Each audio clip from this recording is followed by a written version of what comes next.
Hey guys, welcome back to another Hot Read of the Week video. This week I got Daniel and Chris with me, and we decided to read Twig number 5, written by Scottie Young and Kyle Strahm. It is a great book. We really enjoyed it. I found the artwork to be beautiful from start to finish. It really showed up. I really enjoyed the way it was written. I enjoyed the artwork, the beauty of it, the attention to detail that Kyle Strahm's artwork has. Even though we're focused in on the main character, the backgrounds just pop off the page.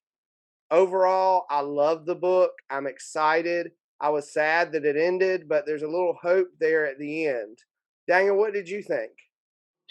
I've really enjoyed this issue and series altogether. It's definitely been like I said in the first time that we reviewed issue one, I said it was felt like the Joseph Campbell hero's journey, and this was definitely the happy conclusion to that. I'm really glad to see that Twig kind of comes to his own as a character really here, and you really see that his journey comes to an end really well. Like you said, the art and the story is great. It is really a very breezy read. I really enjoyed reading it, but it goes by so quick because you're having so much fun reading it, and I just really can't wait for more. Hopefully, we get more soon. And like you said at the end, there is this thing that says Twig will be back. So hopefully, this will be sooner than later. How about you, Chris? Yeah, so last night I sat down when we said we were going to reread the read this for our hot reads, and I sat down with all five books, and I started with issue one, and I reread, and like you said, Daniel, it is a breezy read, but if you slow down and take time to just appreciate the artwork in there, you can really enjoy that. You can still get that story, but you can also appreciate the beautiful artwork. And at the end of issue four, we kind of saw Twig and Splat kind of in him. And Josh, remind me of the rhino's name again. I forgot Loby. already. Loby. Loby. Yeah, Lobby. Loby. He actually got a name. And Twig was unable to do what he needed to do to help with his quest. So Loby became their traveling companion. And we kind of saw them in a little bit of a quandary there with a character that we had seen earlier. I believe in issue three. Let me look at issue three. I had to look at the covers there to see him. And this guy has come back, and he's trying to catch Twig and kill him and skin his hide and stuff like that. And we're like, oh no, he's back. But we see the Loby fall during this issue, and we think we've lost him. And he is saved by a twig, basically, is what the story tells, which is pretty Chris, fitting. I was legit upset for a moment at the beginning of this issue because I did not want to see Lobie go.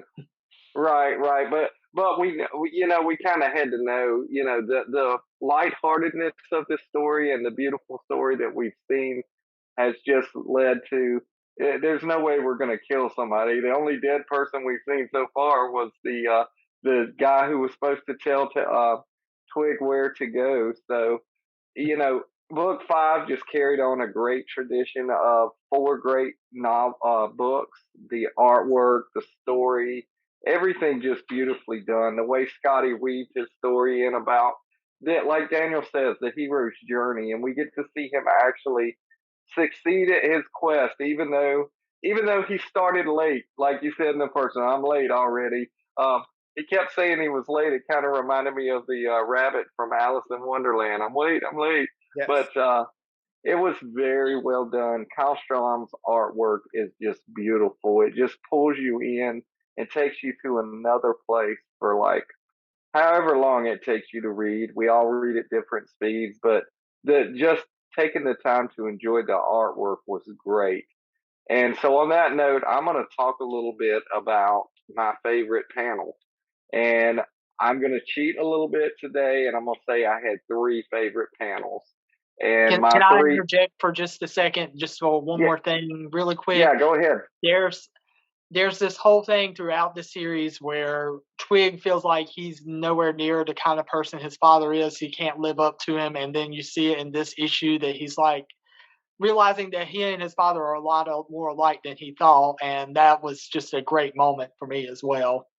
Yes. Yeah, absolutely. That was very heartwarming, Daniel. I really enjoyed that. And just seeing, we basically saw his character develop from the guy who woke up late to the hero. I mean, he was the hero. Even though we see that guy at the end place the stone in his sword, and we know that there's more to the story than what we're getting, but right now, all we need is Twig's story, and that's what we got. So yeah, as far as artwork, beautiful. But my three favorite panels, and this should come as no surprise to anybody, are the three double page panels.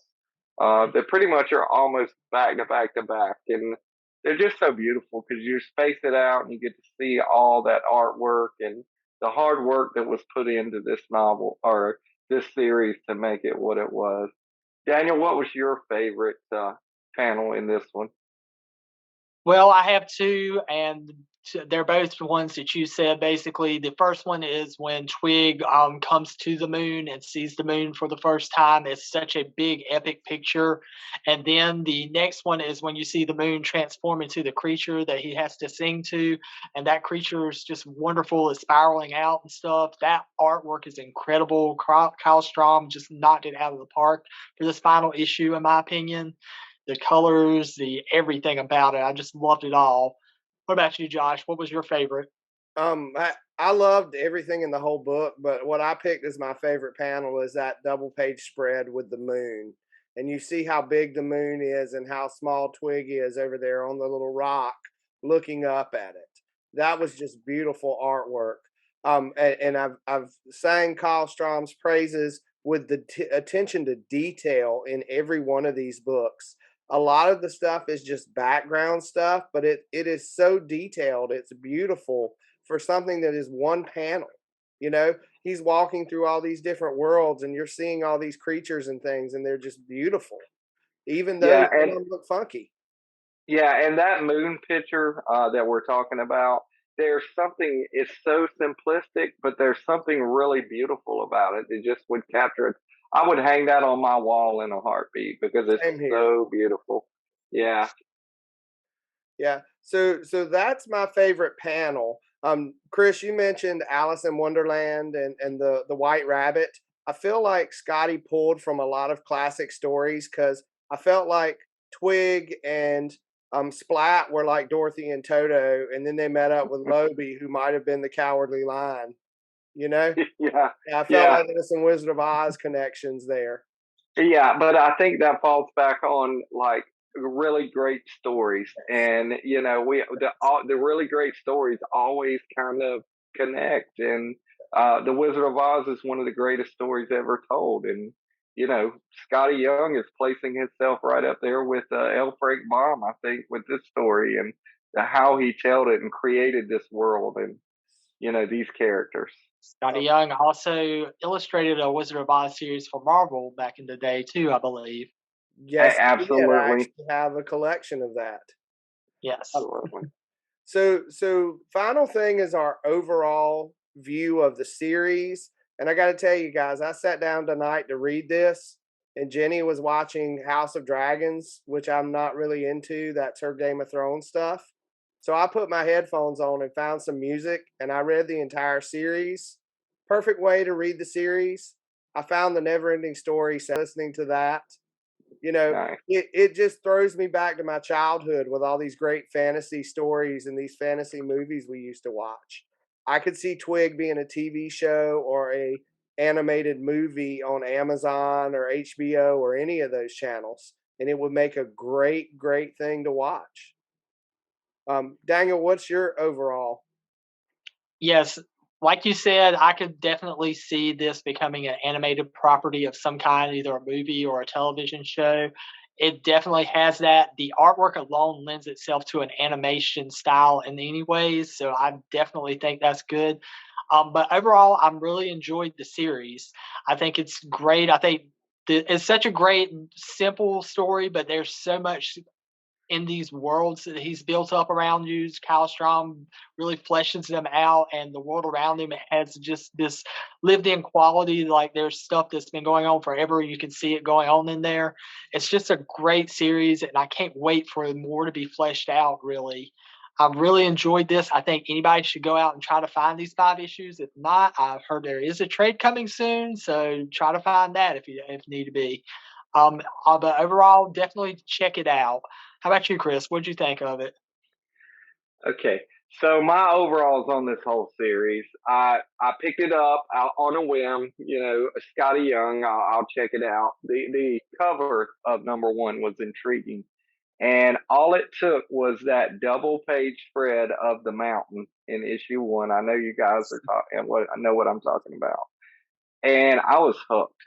I mean, I love the characters. I love Splat. Splat is like that character who will call you out when you're not doing something right, and he speaks truth, and sometimes truth is funny.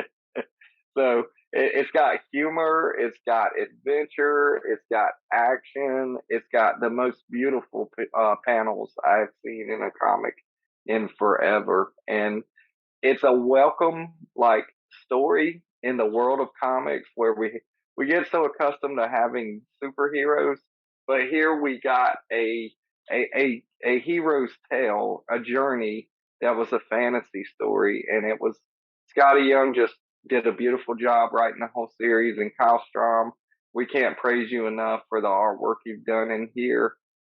You're a great artist. We really are just in love with your art, and we're going to be looking for more stuff from you. And I know you've done a lot, and we will be looking up and finding as much as we can just so we can see your art. It was a great series. Can't wait to read more about Twig, and hopefully we will be able to do another show at some point in time where we talk about Twig number 6. Maybe that'll happen one day. So, or it might be the world of Twig. We just don't know. Hey, Chris, couple Yeah. things before we close out. Number one, I see world building. I would love to see a prequel series with Twig's father. Yeah, absolutely. Number two, I like the little mushroom headed hero that shows up at the end. I'd love to see a series that ran parallel to his adventure while Twig was on his, and then a sequel series with the mushroom guy going off with that crystal in the sword to see what happens next. Oh yeah, I don't think we're done with that yet. I think we're going to get that story to see how he saves the world, and And I just really look forward to it. And you know, it said that Twig's part of that story was done, but I find that hard to believe. So we'll see. You know, he's such a great character. I'm thankful for a great series that when the trade comes out, I'm probably going to pick up the trade because it's a clean series. It's a great story, and I'm going to put it in my classroom library for my 6th graders. I think they would really enjoy it. That's awesome. Yeah, absolutely, Yeah. absolutely. Absolutely. So that's all we got for this week. That's our hot read of the week video. This is 2 weeks in a row we've done a hot read of the week instead of hot reads. I kind of like it, all reading the same thing. So we'll have to figure out what we're going to do on our next video. But until our next video, we got a few things coming up where we want you to come and find us. October 8th and 9th. Probably on the 8th, which is a Saturday in downtown Newbern. They have this great festival called Mum Fest. They have food, they have vendors, they have booths, they have chicken on a stick, which is always my favorite, and Red velvet funnel you cake. know, entertainment, funnel cakes. But they're also going to have wandering around the streets, passing out little flyers for our channel, the Brothers Void, and we might have some treats as well for you. So if you come find us out on the streets there at Newbern, maybe a couple of you when you find us, if you say you subscribe, maybe pull your phone out and show us you subscribe to our channel. We'll give you a free hat, maybe some free stickers, maybe even a free comic book here or there, because that's what we talk about is comics. And then the weekend of October 15th and 16th, on the 15th, we will be in Fayetteville, North Carolina at the Fayetteville Comic Con. We will not have a booth this time, but we will be walking around come find us there as well. We'll have some goodies in our backpacks as well to give you, and we will just have a good time, hang out. You can talk comics with us. We love to talk comics. We love to talk TV shows, movies. We love to talk about She-Hulk if you've seen our other videos because she's awesome. Uh, I'm really sad because we're hitting the halfway point, but at least we got more to watch, and at least the halfway point's not three. It's not three. It's actually 4 or 5. So we've got some more of those videos coming up. If you don't want to miss any of these videos, you need to go ahead and subscribe to our channel and ring that bell notification so you'll know when we have new videos coming up. And until we see you either at Momfest or at the Fayetteville Comic Con, we will see you at the shop.